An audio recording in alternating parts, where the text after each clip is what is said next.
તારીખ 11/7/2024ના રોજ કુંભારડી ગામથી સણવાલ ગામ જવાના રસ્તાની વચ્ચે જ્યાં નર્મદા કેનાલ આવેલી છે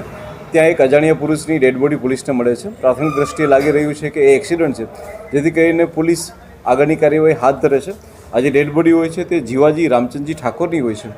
પરંતુ પીએમ કરાવ્યા બાદ પોલીસને ધ્યાન ઉપર આવે છે કે જે વસ્તુથી તેની હત્યા થઈ છે તે કોઈ તીક્ષ્ણ હથિયાર હોવું જોઈએ, પરંતુ પીએમ રિપોર્ટમાં સ્પષ્ટ નથી થઈ રહ્યું કે એ તીક્ષ્ણ હથિયાર કોઈ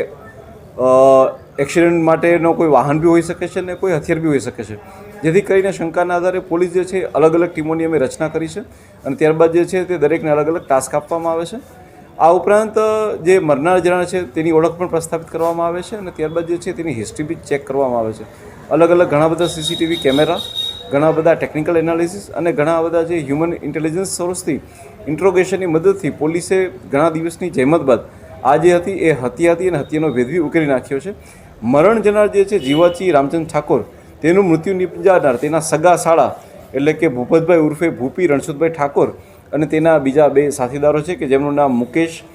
થાવરજી ઠાકોર અને નરેશ રણછોડજી ઠાકોર છે. મૃત્યુનું જે મુખ્ય કારણ છે એ છે કે જે મુખ્ય આરોપી છે તેની સગી ભત્રીજીના લગ્ન હોય અને લગ્નમાં જે જીવાજી છે તે જઈ અને બબાલ કરવાના હોય, જેથી કરીને આવું કરે નહીં,